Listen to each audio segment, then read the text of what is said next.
Now, in The Lost Bus, you have an interesting situation because you have your son. Your son, Levi, is starring in it, 17 years old. And I'm kind of drafting behind you on the childhood front because my kids are almost your kids' ages. They're 15, 14, and 12. And now that they're getting to be like real humans, like they're on the cusp of adulthood, I've asked myself this question about nepotism, the Nepo baby.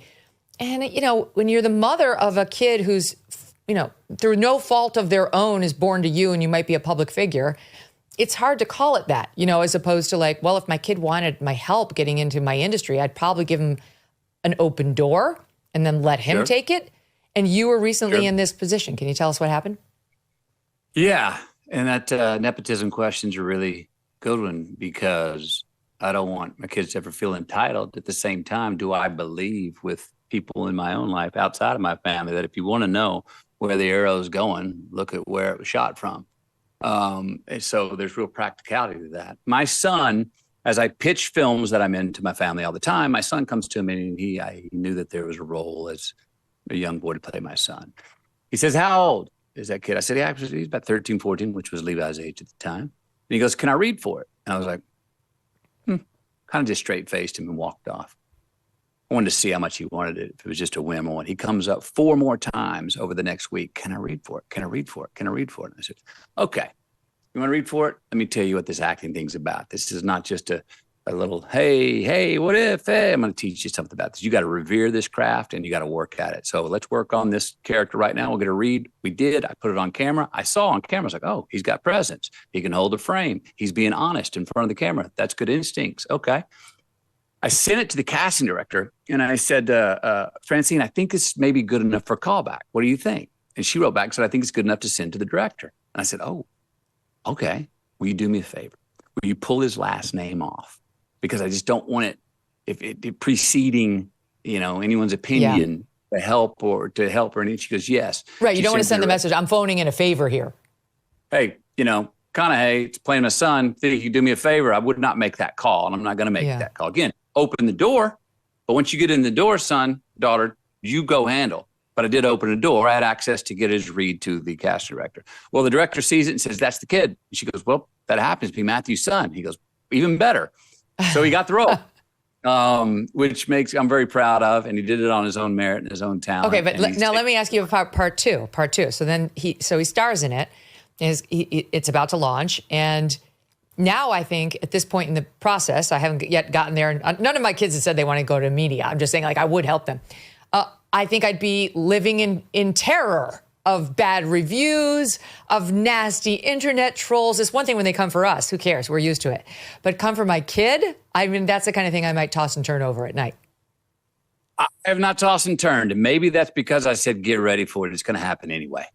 I said, your last name is going to get you praise in places maybe you didn't deserve it. It's also going to get you slammed in places you don't deserve it. So this is a rodeo. If you want to get into this, I'm not saying you got to have thick skin, but you got to know what's important to you.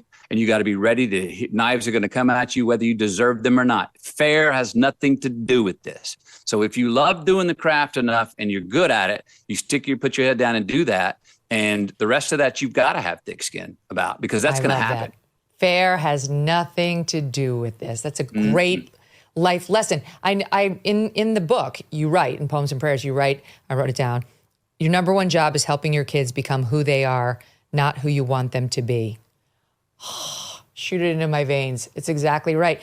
So many people don't get it, Matthew. They think the kids are a do-over.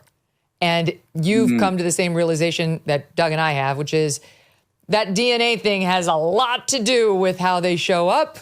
And a lot more than we just kind of fool ourselves that we're the big maestros about where it's going.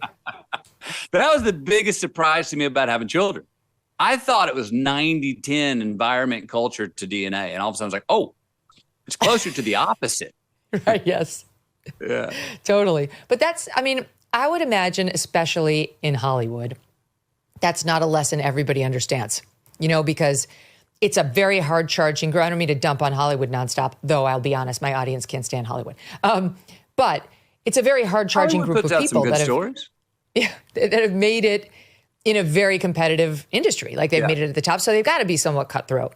But then you have a kid, and everybody out there is probably facing a similar challenge, which is, how do I maintain my kids' competitive drive, notwithstanding the fact that they've been born into a life of luxury and privilege, et cetera, right? And like, I don't know. I think too many parents would default to, I'll make him a killer, as opposed to, I will sit back and figure out, like, let him figure out whether he wants to be a killer.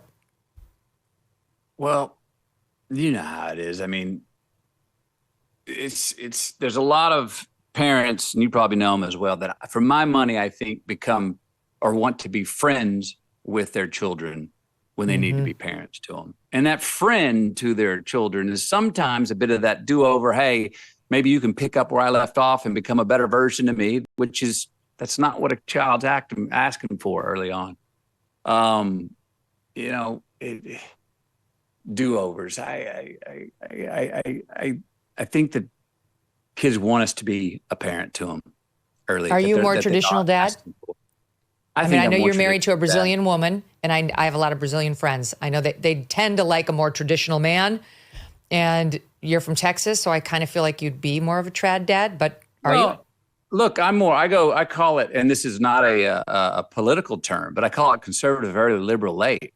I want my kids to know how to block and tackle, know your manners and graces and arithmetic and respect before we're going to go fly our freak flag and say, whatever. So I think art emulates life. I want them to learn who they are and who they are not in life before they're going off into imaginations. Now, you can create whoever it is you want to be, but let's have a foundation that we understand about how we act and how we treat ourselves and each other before we go off into, la la land of dreams and creation. Again, how I grew up, learned to deal before I learned to dream.